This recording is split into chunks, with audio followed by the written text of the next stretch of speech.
Hello students, आप सभी का स्वागत है इस लेक्चर में।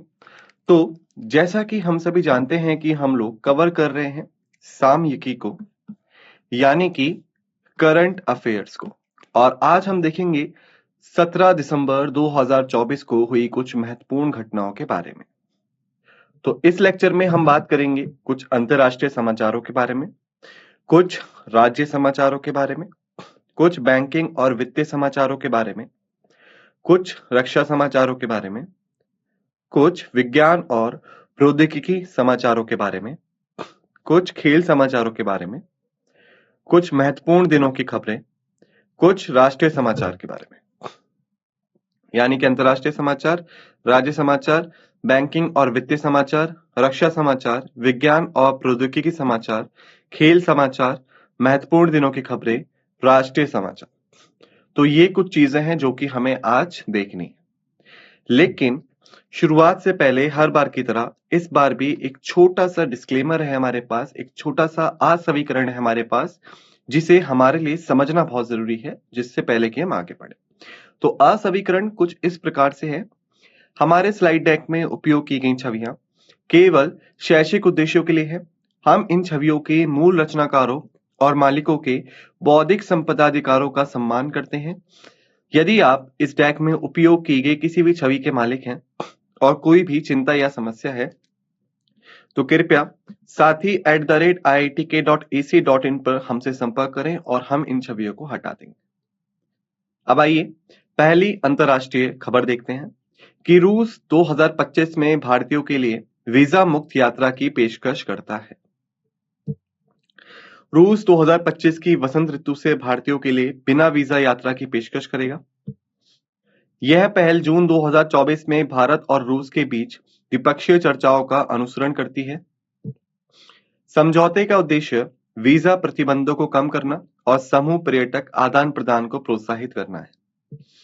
इससे पर्यटन को बढ़ावा मिलने और दोनों देशों के बीच द्विपक्षीय संबंधों को मजबूत करने की उम्मीद है।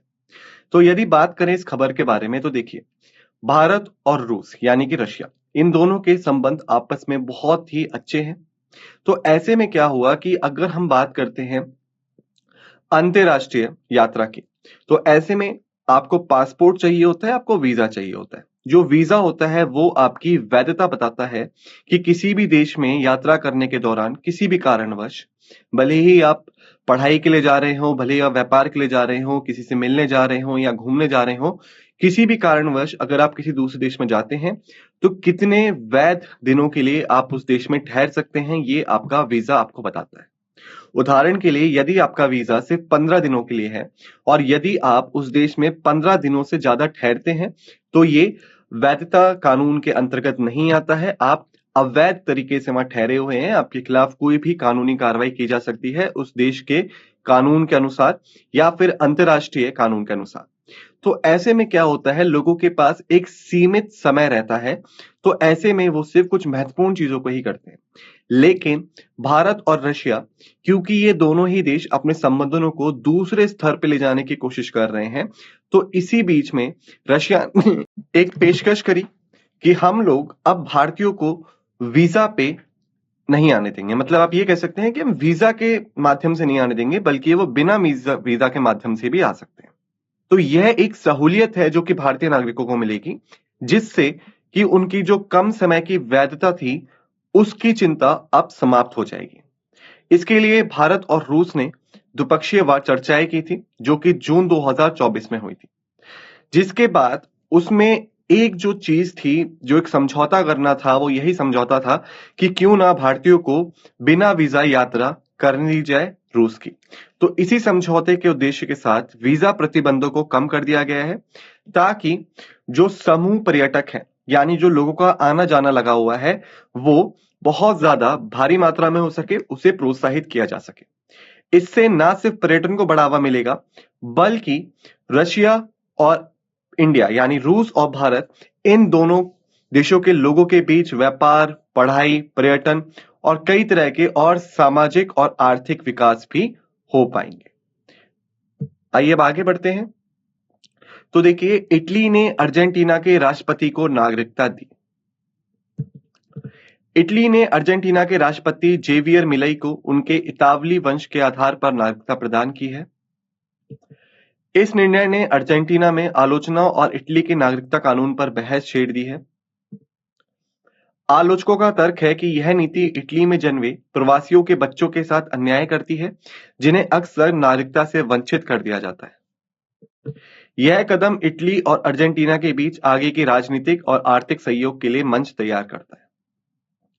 तो यदि अब बात करें इस खबर पे, तो देखिए यहाँ पे दो देश हैं, एक है इटली, एक है अर्जेंटीना। इटली जो है वो आपका यूरोपीय महाद्वीप में पड़ता है, अर्जेंटीना जो है वो आपका दक्षिण अमेरिकी महाद्वीप में पड़ता है। तो अब यहाँ पे हुआ क्या है पहले तो समझते हैं कि अर्जेंटीना के जो अभी के राष्ट्रपति हैं जेवियर मिलई, उनका जो वंश है वो असल में इतावली देश यानी इटली से संबंध रखता है। तो इसी आधार पे इटली की सरकार ने जेवियर मिलई को नागरिकता दे दी इटली की। ठीक है, इस नागरिकता मिलने की वजह से जो आलोचना शुरू हुई वो दोनों जगह पे शुरू हुई, अर्जेंटीना में भी शुरू हुई है और इटली में भी शुरू हुई है। अर्जेंटीना में इसका आधार मुख्यतः ये है कि जिस देश का राष्ट्रपति ही दूसरे देश की नागरिकता लेके बैठा हो, तो ऐसे में क्या होता है कि उस पर भरोसा नहीं कर सकते लोग। उसमें थोड़ा सा एक समस्या ये आती है कि आप नेतृत्व अर्जेंटीना का कर रहे हो लेकिन नागरिकता आपके पास इटली की है। ठीक है, सबसे पहला कारण अर्जेंटीना में आलोचना का ये। इटली में आलोचना का कारण क्या है कि इटली की जो नागरिकता कानून है उसके मुताबिक क्या होता है कि कई बार जो वो लोग हैं जो कि प्रवासी हैं यानी इटली में बाहर के देशों से आके बसे हैं, उन प्रवासियों के बच्चों को कई बार इटली नागरिकता नहीं देता है। किस आधार पे कि वो ये बोलता है कि आपका इटली से कोई लेना देना नहीं है, आप बाहर से आए हो। ठीक है, जिसकी वजह से उन बच्चों को ऐसे कई सारी सुविधाएं हैं जो कि इटली के नागरिकों को मिलती हैं, इटली की सरकार की तरफ से उन सुविधाओं से उन्हें वंचित कर दिया जाता है। तो अभी ये जो मसला हुआ है अर्जेंटीना के राष्ट्रपति को नागरिकता देने के बाद, उसमें सबसे पहला सवाल यही है कि जब हम दूसरे देश के राष्ट्रपति को सिर्फ उसके इतावली वंश के आधार पर नागरिकता दे सकते हैं, तो हम उन लोगों को जो कि बाहर से आके इटली में बसे और कई पीढ़ियों से बसे हुए हैं, उसके पश्चात भी हम उन्हें नागरिकता क्यों नहीं दे सकते। हालांकि इटली की सरकार ने और अर्जेंटीना की सरकार ने अपना बचाव करते हुए ये कहा है कि ये जो नागरिकता दी गई है ये असल में राजनीतिक और आर्थिक सहयोग के लिए एक मंच तैयार करने के लिए दी गई है। इसमें ऐसा कुछ नहीं है कि हम किसी के साथ अन्याय कर रहे हैं या किसी को हम किसी देश का राष्ट्रपति होते हुए भी अपने देश की नागरिकता दे रहे हैं, बल्कि यह सिर्फ और सिर्फ राजनीतिक और आर्थिक सहयोग के लिए किया गया है। अगर हम बात करें नागरिकता की, तो एक और चीज मैं आपको बता देता हूं कि भारतीय नागरिकता कानून के तहत कोई भी व्यक्ति अगर भारत का नागरिक रहते हुए दूसरे देश की नागरिकता अपना लेता है तो वो भारत का नागरिक नहीं रहेगा, क्योंकि भारतीय नागरिकता कानून किसी भी व्यक्ति को दूसरे देश की नागरिकता लेने की अनुमति नहीं देता है। तो यह एक भारत के बारे में भी चीज मैंने आपको बता दी, साथ ही साथ ये जो न्यूज था ये भी मैंने आपको बता दिया कि यहाँ पे असल में हुआ क्या है और इससे क्या परिप्रेक्ष्य उभर के आता है। आइए अब आगे बढ़ते हैं राज्य समाचारों के बारे में। विरासत, भारतीय साड़ियों की विरासत बुनना। विरासत साड़ी महोत्सव 2024 का आयोजन हैंडलूम हाट जनपद नई दिल्ली में किया जा रहा है। वस्त्र मंत्रालय द्वारा आयोजित यह कार्यक्रम 15 दिसंबर से 28 दिसंबर 2024 तक चलेगा। भारत के समृद्ध और विविधतापूर्ण हथकरघा विरासत को प्रदर्शित करता है यह उत्सव। यह विभिन्न क्षेत्रों की हाथ से बुनी साड़ियों पर ध्यान केंद्रित करता है, परंपरा और कला का उत्सव मनाता है। तो देखिए, यदि हम बात करें साड़ी की, तो पारंपरिक रूप से ये भारतीय पोशाक है और भारत में अगर हम देखें प्राचीन काल और मध्यकाल, इसी के साथ साथ अगर हम आधुनिक भारत के भी कुछ शुरुआती दौरों को देखें, तो ऐसे में जो भारतीय साड़ियां थी या जो भारतीय वस्त्र थे उनका अंतरराष्ट्रीय बाजार में बहुत ज्यादा बोलबाला था। क्यों? क्योंकि ये जो वस्त्र थे ये मशीनों द्वारा तैयार नहीं किए जाते थे, बल्कि जो भारत के कारीगर थे वो इन्हें स्वयं अपने हाथों से बनाते थे। तो इनकी जो नक्काशी थी या इनकी जो बुनावट थी वो इतनी ज्यादा उत्कीर्ण स्तर की थी कि अंतरराष्ट्रीय बाजारों में ऐसी कोई और दूसरा विकल्प उपलब्ध ही नहीं था। लेकिन फिर हुआ क्या कि जब अंग्रेजों ने भारत पे कब्जा कर लिया, तो ऐसे में उन्होंने इन हाथ से भरे वस्त्रों को दरकिनार करना शुरू कर दिया, बल्कि इनकी जगह ब्रिटेन में तैयार हुए मशीने वाले वस्त्रों को भारत में भी लाना शुरू कर दिया, साथ ही साथ अंतरराष्ट्रीय बाजार में भी भेजना शुरू कर दिया, जिसकी वजह से कहीं ना कहीं जो भारतीय वस्त्रों का अस्तित्व था वो खत्म होता चला गया। आजादी के बाद से भारत की सरकार के, जो कि स्वतंत्र भारत की सरकार रही है, उसकी एक पहल रही है कि हम क्यों ना जो भारत का पहले का बोलबाला था वस्त्रों का, उसे दोबारा से पुनः उत्पित कर दे। इसीलिए भारत ने कई सारी चीजें करी और उन्हीं में एक चीज शामिल है विरासत साड़ी महोत्सव 2024। तो ये जो महोत्सव है ये मुख्यतः उन्हीं साड़ियों के लिए किया गया है जो कि हथकरघा विरासत को प्रदर्शित करती है, यानी हाथ से बुनी साड़ियां। भारत के विभिन्न क्षेत्रों में, यदि आप उत्तर भारत में जाएंगे तो साड़ी आपको अलग तरीके की दिखेंगी, वहीं आप पूर्वी भारत में जाएंगे, बिहार वगैरह में मधुबनी साड़ियां, उन पे मधुबनी की कई सारी चित्रकारी होती है, वो आपको देखने को मिलती है। वहीं पे आप दक्षिण भारत में चले जाएंगे, वहां पे आपको थोड़ा कुछ और देखने को मिलेगा। वहीं पे अगर आप बंगाल चले जाएंगे, बंगाल में कुछ और देखने को मिलेगा। तो भारत का जो आप कह सकते हैं भौगोलिक परिदृश्य है, उसमें ही कई बार जो हमारे वस्त्र हैं वो कई प्रकार की विविधता को संपन्न रखते हैं। तो ऐसे में जो भारत के विभिन्न क्षेत्रों की हाथ से बुनी साड़ियां हैं उनको यहाँ पे प्रदर्शित किया गया है, ताकि लोग जान पाए कि भारत की विरासत असल में है क्या वस्त्रों को लेके। अब यहाँ पे कुछ चीजें हैं जो कि आपको ध्यान में रखनी है। पहली चीज कि किस मंत्रालय द्वारा इसको आयोजित किया गया है, तो वस्त्र मंत्रालय द्वारा। अब समय सारणी क्या थी इसकी, 15 दिसंबर से 28 दिसंबर 2024। किस स्थान पे इसको आयोजित किया गया है, हैंडलूम हाट, जनपद नई दिल्ली, जो कि भारत की राजधानी है। मुख्यतः इसका उद्देश्य क्या था, समृद्ध और विविधतापूर्ण हथकरघा विरासत को प्रदर्शित करना और साथ ही साथ विभिन्न क्षेत्रों की हाथ से बुनी साड़ियों पर भी ध्यान केंद्रित करता है। तो ये था आपका विरासत, भारतीय साड़ियों की विरासत चुनने के बारे में। आइए अब आगे बढ़ते हैं तो देखते हैं बैंकिंग और वित्तीय समाचारों के बारे में। नवंबर में थोक महंगाई दर 1.9% पर आई, खाद्य कीमतों में गिरावट के बीच। भारत की थोक मुद्रास्फीति नवंबर में 1.9% पर आ गई है, जो कि अक्टूबर में 2.4% थी। खाद्य मूल्य मुद्रास्फीति अक्टूबर में 11.6% से घटकर 8.9% हो गई है। निर्मित उत्पादों जैसे कि खाद्य उत्पाद, फर्नीचर, दवाएं और विद्युत उपकरणों की कीमतें बढ़ती रहीं। खुदरा मुद्रास्फीति में भी गिरावट देखी गई, लेकिन खाद्य वस्तुओं जैसे खाद्य तेल और आलू की कीमतें ऊंची बनी रही। तो देखिए, यदि हम बात करें मुद्रास्फीति की, तो हम ये मानते हैं कि मुद्रास्फीति जो है वो अर्थव्यवस्था के लिए भी जरूरी है, क्योंकि मुद्रास्फीति सीधे तौर पे इस बात पे इशारा करती है कि लोगों के पास पैसा है और लोग उससे खर्च कर रहे हैं बाजारों में जाके। लेकिन इससे कई बार होता क्या है कि चीजों की कीमतें जो हैं वो बढ़ने लग जाती हैं, और एक समय ऐसा आता है कि जब लोगों के पास जो पैसा है उस पैसे से वो पर्याप्त चीजें नहीं खरीद सकते।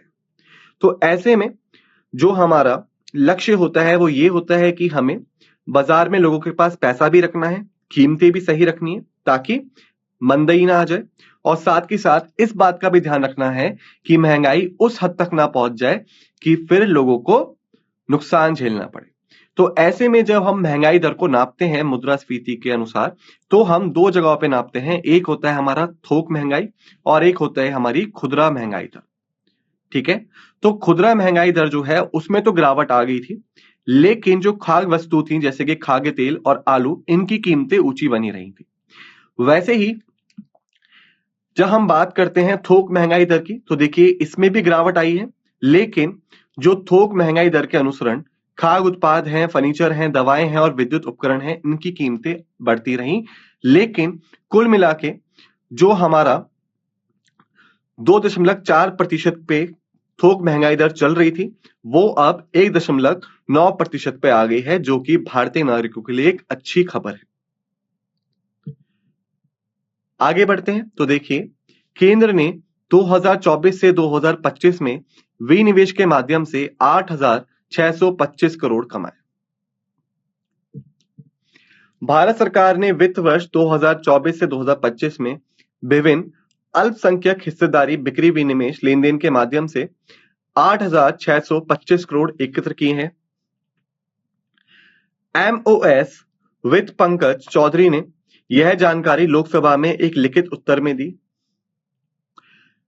वित्त वर्ष 25 के लिए कोई विशिष्ट विनिवेश लक्ष्य निर्धारित नहीं किया गया है।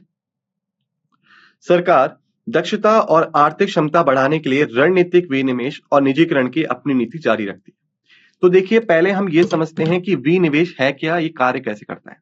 तो असल में हुआ क्या, आजादी के बाद जो भारतीय सरकार थी उसकी एक नीति थी कि ज्यादातर चीजें हम सरकार के नियंत्रण में रखें, क्योंकि उस समय जो भारत की जनता थी मुख्य तौर पे काफी गरीबी दर से गुजर रही थी। तो ऐसे में अगर हम उस समय निजी क्षेत्र को भागीदारी करने देते उन इलाकों में भी जहां पे बहुत जरूरत है, तो ऐसे में क्या होता कि हो सकता है निजी क्षेत्र अपने फायदे के लिए कीमतों पे ध्यान नहीं देता और भारत की जो गरीब जनता है उसे बहुत ज्यादा संघर्ष करना पड़ता। तो सरकार की नीति थी कि अगर सारी चीजें और मुख्यतः ज्यादातर चीजें सरकार के हाथ में रहेंगी तो सरकार जो है वो फायदा ना देखकर लोगों के उपदेश में फैसले कर सकेगी। लेकिन इसकी वजह से हुआ क्या कि कुछ समय में भारत को यह समझ में आने लग गया कि जो सरकारी दफ्तर हैं या जो सरकारी आप कह सकते हैं इकाइयां हैं वो उस हिसाब से प्रदर्शन नहीं कर रहे हैं जिस हिसाब से उन्हें करना चाहिए था। तो ऐसे में हो क्या रहा था कि सरकार खर्च ज्यादा कर रही थी, कमा कम रही थी। उदाहरण के लिए अगर सरकार ने 10,000 करोड़ खर्च किए तो सरकार कुल 6,000 करोड़ रुपए ही कमा पा रही थी। तो जो 4,000 करोड़ का घाटा था उसको पूरा करने के लिए सरकार को कई बार कर बढ़ाने पड़ते थे, कई बार और तरह की चीजें बढ़ानी पड़ती थी। तो कहीं ना कहीं घूम फिर के बात वही आ रही थी कि जो भारतीय जनता थी वही संघर्ष कर रही थी। तो ऐसे में सरकार ने फिर एक नई नीति अपनाई, विनिवेश की नीति, कि वो सरकारी इकाइयां जो कि अच्छे से प्रदर्शन नहीं कर रही हैं उसमें हम निजी क्षेत्र को भागीदार बनने दें। निजी क्षेत्र जब उन इकाइयों का समर्पण लेगा तो वो सरकार को पैसा देगा, जिससे कि सरकार उस पैसे को फिर अर्थव्यवस्था में लगा पाएगी और निजी क्षेत्र जो है वो उस इकाई को अपने हिसाब से चलाएगा। लेकिन सरकार जो है निर्देश जारी कर सकती है अगर वो इकाई जनता के हित में फैसले नहीं ले पा रही है। तो इसी पहल के चलते अभी 2024 से 2025 का जो वित्त वर्ष था उसमें सरकार ने जो विनिवेश किया उसमें कुल मिला के सरकार को 8,625 करोड़ रुपए का आप कह सकते हैं 8,625 करोड़ रुपए की कमाई हुई। इसको एमओएस वित्त पंकज चौधरी ने जानकारी दी लोकसभा में, वो भी लिखित उत्तर में। हालांकि यह भी बताया गया कि वित्त वर्ष 25 के लिए ऐसा कोई विशिष्ट विनिवेश लक्ष्य निर्धारित नहीं किया गया था। सरकार दक्षता और आर्थिक क्षमता बढ़ाने के लिए ही रणनीतिक विनिवेश और निजीकरण की अपनी नीति जारी रख रही है।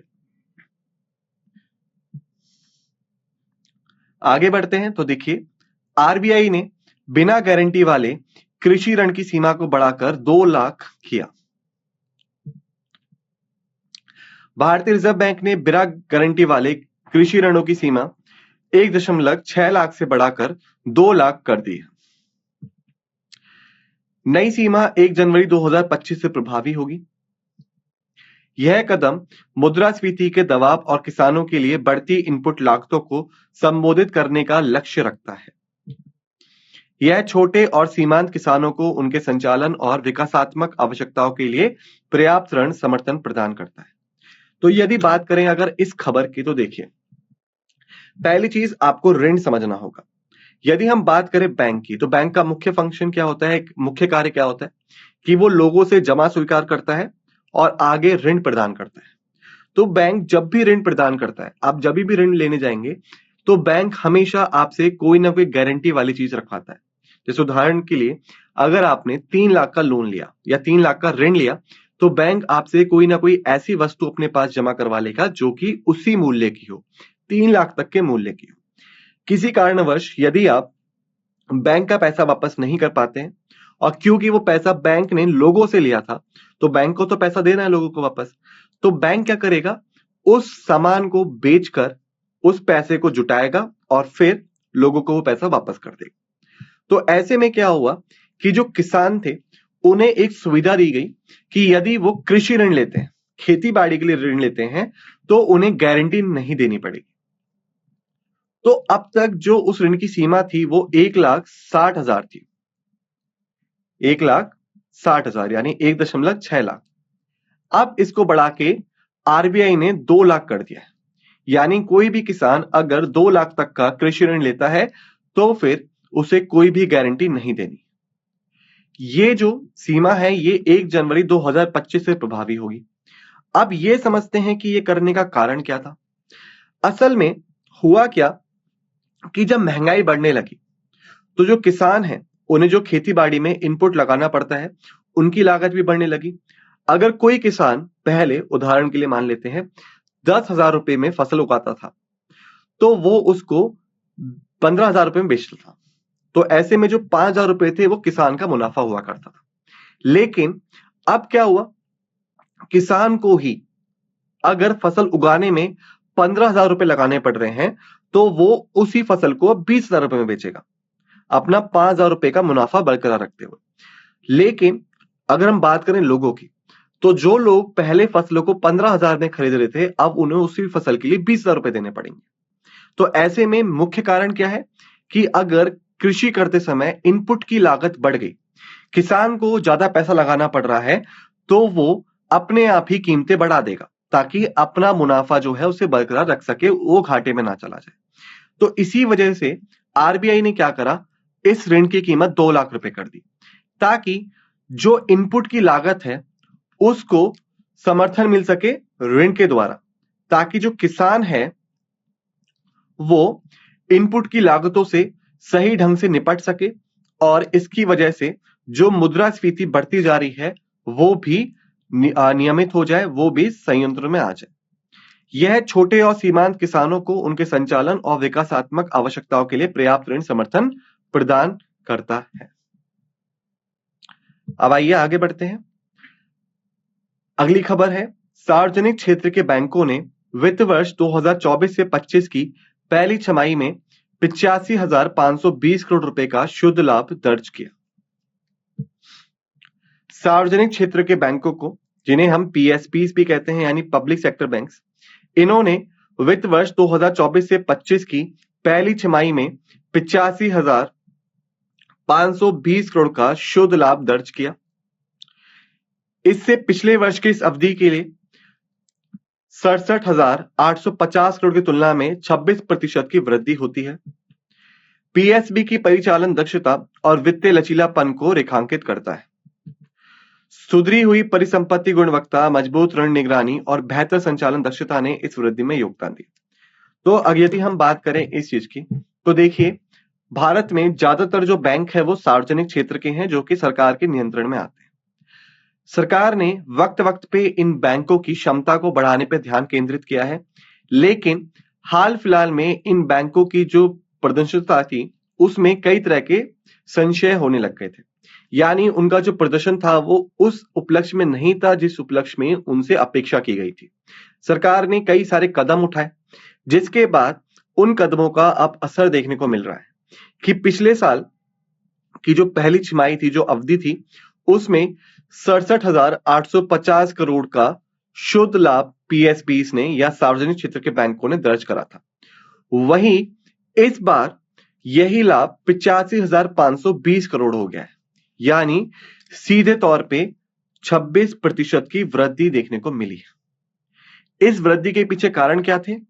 परिचालन दक्षता और वित्तीय लचीलापन। वहीं पे परिसंपत्ति की गुणवत्ता सुधारी गई है, ऋण देने के बाद उसकी मुख्य तौर पर निगरानी की गई है और बेहतर संचालन दक्षता को भी बढ़ावा दिया गया है। इन सब के मिले जुले आभार के तौर पे ही हमें इसमें वृद्धि देखने को मिल रही है। अगली खबर देखते हैं, भारतीय रिजर्व बैंक के बढ़ते अविक्लमित जमा को संभालने के उपाय। भारतीय रिजर्व बैंक ने बिना दावे वाले जमा की समस्या को हल करने के लिए कदम उठाए हैं। 10 वर्षों से अधिक समय तक निष्क्रिय बचत, चालू खातों या सावधि जमा में शेष राशि को अवैतनिक जमा के रूप में परिभाषित किया जाता है। आरबीआई का उद्देश्य जमाकर्ताओं के हितों की रक्षा करना और धन की पुनः प्राप्ति के लिए कुशल तंत्र पेश करना है। हाल के वर्षों में बिना दावे वाली जमा राशि में तेज वृद्धि हुई है। तो देखिए, पहले यहां बात करते हैं उसके बारे में जिसके बारे में खबर है। तो ये खबर है बिना दावे वाली जमा राशि में। अब ये होता क्या है कि मान लीजिए अगर कोई बैंक है, उस बैंक में 100 बैंक खाते हैं, जिसमें से कि 10 बैंक खाते ऐसे हैं जो कि निष्क्रिय हैं, उस पे कोई भी हरकत नहीं हुई है, 10 वर्षों या उससे अधिक से वो निष्क्रिय ही पड़े हुए हैं। तो ऐसे में क्या होता है कि उनमें जमा जितना भी धन है या उनमें जितना भी मौजूद पैसा है, उसे अवैतनिक जमा कह दिया जाता है। यानी उस पैसे पे कोई भी ऐसा व्यक्ति नहीं है जो दावा कर सके कि पैसा मेरा है। तो ऐसे में क्या होता है कि भारतीय रिजर्व बैंक के पास वो पैसा जमा कर दिया जाता है, और यदि किसी को पैसा निकालना होता है तो वो भारतीय रिजर्व बैंक से संपर्क करके उस पैसे को निकाल सकता है। लेकिन ये समस्या बनती जा रही है। क्यों? क्योंकि ऐसे जो जमा खाते हैं जो कि 10 साल से निष्क्रिय पड़े हुए हैं, उनकी जो गिनती है उसमें बहुत तेजी से वृद्धि देखने को मिल रही है, जिसकी वजह से भारतीय रिजर्व बैंक पे दबाव आता जा रहा है कि वो ना सिर्फ इसकी वृद्धि को रोके, बल्कि ये जो धन भारतीय रिजर्व बैंक के पास रखा हुआ है, इसको उसके जमाकर्ता तक कुशल तरीके से पहुंचाया जा सके। तो इसीलिए जो भारतीय रिजर्व बैंक है वो अब कई सारे और कदमों को उठाने जा रहा है, और जल्द ही हमें इस पे कोई ना कोई नई खबर देखने को मिलेगी। अब आइए बात करते हैं रक्षा समाचारों के बारे में।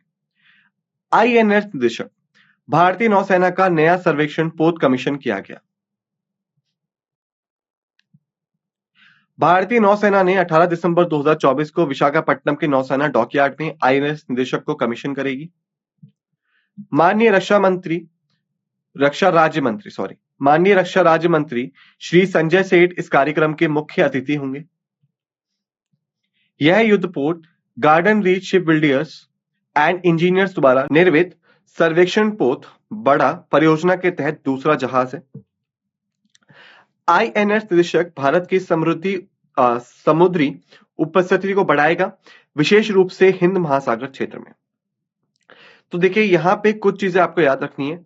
सबसे पहली बात, जहाज का नाम क्या है? आईएनएस निदेशक। कब इसको शामिल किया जाएगा? 18 दिसंबर 2024 को। कहां पर? विशाखापत्तनम के नौसेना डॉकयार्ड में। इसका मुख्य अतिथि कौन है? रक्षा राज्य मंत्री श्री संजय सेठ हैं। बनाया किसने है? Garden reach ship builders and engineers. ठीक है। सर्वेक्षण पोत परियोजना के तहत ये दूसरा जहाज है, मुख्यतः समुद्री उपस्थिति को बढ़ाने के लिए हिंद महासागर। तो ये कुछ मुख्य बिंदु हैं इस खबर के बारे में जो कि आपको ध्यान में रखने हैं। श्रीलंका भारत नौसेना के संबंधों को मजबूत करना, स्लाइनेक्स 2024। श्रीलंका भारत नौसैनिक अभ्यास स्लाइनेक्स 2024 का आयोजन 17 दिसंबर से 20 दिसंबर 2024 तक विशाखापट्टनम में किया जाएगा। पूर्वी नौसेना कमान के तत्वावधान में यह अभ्यास आयोजित किया जाता है। यह 2 चरणों में आयोजित किया जाएगा, हार्बर चरण और समुद्री चरण। इस कार्यक्रम का उद्देश्य अंतर संचालनीयता को बढ़ाना, आपसी समझ को मजबूत करना और क्षेत्रीय समुद्री सुरक्षा को बढ़ावा देना। तो यदि हम बात करें इस चीज की, तो देखिए, भारत और श्रीलंका की नौसेनाएं कई सारे अभ्यास एक साथ करती हैं, जिसमें से मुख्य अभ्यासों में से एक है स्लाइनेक्स 2024। इसको आयोजित किया जाएगा 17 दिसंबर 2024 से 20 दिसंबर 2024 तक विशाखापट्टनम। जो ईस्टर्न नेवल कमांड है या पूर्वी नौसेना कमान है, वो इसको आयोजित करेगी। 2 चरणों में आयोजित होगा। पहला चरण होगा हार्बर चरण, दूसरा चरण होगा समुद्री चरण। इस कार्यक्रम के उद्देश्य क्या रहेंगे? अंतर संचालनीयता को बढ़ाना, आपसी समझ को मजबूत करना और क्षेत्रीय समुद्री सुरक्षा को भी बढ़ावा देना। वहीं पे आगे बढ़ते हैं। देखिए, गतिशक्ति विश्वविद्यालय, नौसेना ने लॉजिस्टिक शिक्षा के लिए समझौता ज्ञापन पे हस्ताक्षर किए। गतिशक्ति विश्वविद्यालय और भारतीय नौसेना ने एक समझौता ज्ञापन पर हस्ताक्षर किए हैं। सहयोग नौसेना के लिए लॉजिस्टिक में शिक्षा, अनुसंधान और प्रशिक्षण को बढ़ावा देने पर केंद्रित है। मुख्य क्षेत्र आपूर्ति श्रृंखला प्रबंधन, बहु मॉडल परिवहन और स्थिरता शामिल है। यह साझेदारी पीएम गति शक्ति राष्ट्रीय मास्टर प्लान 2021 और राष्ट्रीय लॉजिस्टिक नीति 2022 जैसी राष्ट्रीय पहलों के साथ मेल खाती है। अब हम बात करते हैं विज्ञान और प्रौद्योगिकी समाचारों के बारे में। सबसे पहली खबर है जिम्पी जिम्पी दुनिया का सबसे जहरीला पौधा। द जिम्पी जिम्पी वैज्ञानिक रूप से जिसे हम डेंड्रोस्नाइड मोरोइड्स के नाम से जाना जाता है, दुनिया का सबसे विषैला पौधा है। मुख्य रूप से यह पौधा कहां मिलता है? ऑस्ट्रेलिया, इंडोनेशिया और मोलुकास के वर्षावनों में पाया जाता है। पौधे में दिल के आकार की पत्तियां होती हैं जो कि महीन बालों जैसे ट्राइकोमस से ढकी होती हैं, जिसमें शक्तिशाली न्यूरोटॉक्सिन होते हैं। पौधे के संपर्क में आने से अत्यधिक दर्द होता है, जिसके प्रभाव हफ्तों या महीनों तक रह सकते हैं। तो यहाँ पे कुछ चीजें आपको मुख्य तौर पे याद रखनी है। पहला, पौधे का नाम क्या है? Gympie gympie. वैज्ञानिक नाम क्या है? ड्रेंडोस्नाइड्स मोरोइड्स। इसको अभी हाल फिलहाल में दुनिया का सबसे विषैला पौधा घोषित किया गया है, जो मुख्य तौर पे ऑस्ट्रेलिया, इंडोनेशिया और मोलस्कस के वर्षावनों में पाया जाता है। इस पौधे की पहचान इसके दिल के आकार के पत्तियों से होती है, जो बहुत ही महीन है, और इसी के साथ साथ इनमें जैसा कि आप ये देख सकते हैं छोटी छोटी बालों जैसी ट्राइकोमस होती है। ये ट्राइकोमस जो हैं ये असल में बहुत ही शक्तिशाली न्यूरोटॉक्सिन को समाहित करे होते हैं, और यह न्यूरोटॉक्सिन जैसे ही पौधे के संपर्क में आता है कोई भी शरीर, उसमें चले जाते हैं, जिससे कि उस व्यक्ति को बहुत अत्यधिक दर्द होता है, और इस दर्द का प्रभाव हफ्तों या फिर कई महीनों तक भी रह सकता है। वहीं पे आगे बढ़ते हुए इसरो ने CE-20 क्रायोजेनिक इंजन का सफल परीक्षण किया। इसरो ने 12 दिसंबर 2024 को अपने CE-20 क्रायोजेनिक इंजन का समुद्र स्तरीय हॉट परीक्षण सफलतापूर्वक पूरा किया है। परीक्षण तमिलनाडु में महेंद्रगिरी में इसरो प्रणोदन परिसर में आयोजित किया गया। इसे परिवेशीय परिस्थितियों में इंजन के पुनरारंभ सक्षम सिस्टम का प्रदर्शन किया। CE-20 क्रायोजेनिक इंजन, जिसे इसरो द्वारा स्वदेशी रूप से विकसित किया गया है, आगामी अंतरिक्ष मिशनों के लिए महत्वपूर्ण है। तो यहाँ पे जो खबर हमें ध्यान में रखनी है, पहली कि 12 दिसंबर 2024 को CE-20 क्रायोजेनिक इंजन का समुद्र स्तर पर हॉट परीक्षण सफलतापूर्वक पूरा किया गया। स्थान कहां था? परीक्षण तमिलनाडु के महेंद्रगिरी में स्थित इसरो प्रणोदन परिसर में किया गया है। ये जो है ये आने वाले अंतरिक्ष मिशनों के लिए भारत की इसरो का काफी साथ देने वाला है, और मुख्य तौर पे ये स्वदेशी रूप से ही विकसित किया गया है। अब देखते हैं खेल समाचारों के बारे में। तो भारत ने महिला जूनियर एशिया कप खिताब जीता।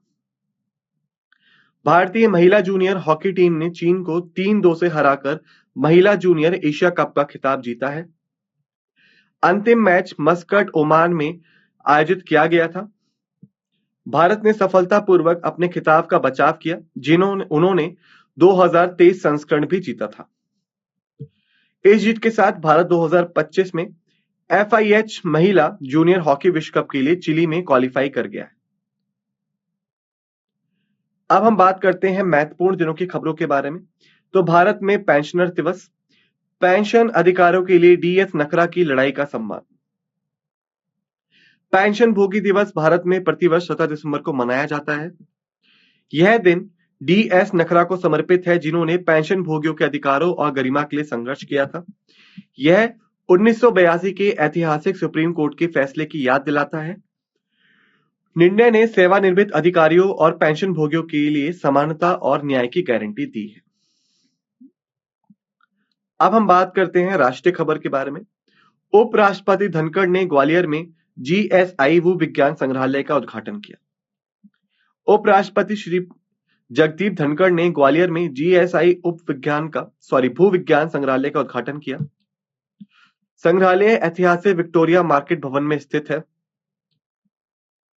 यह ज्ञान का केंद्र और पृथ्वी के भूविज्ञान चमत्कारों को श्रद्धांजलि के रूप में कार्य करता है। भारत के भूवैज्ञानिक संसाधनों की खोज में भारतीय भूवैज्ञानिक सर्वेक्षण के योगदान को इस कार्यक्रम में उजागर किया गया। तो इसी के साथ हमने 17 दिसंबर 2024 को हुई कुछ महत्वपूर्ण खबरों को देख लिया है। आप सभी से निवेदन है कि जो भी चीजें हमने यहाँ पढ़ी या समझी उन्हें एक बार अच्छे से रिवाइज कर लीजिएगा। मिलते हैं दूसरे लेक्चर में। इसी के साथ इस लेक्चर को समाप्त करते हैं। आप सभी का धन्यवाद।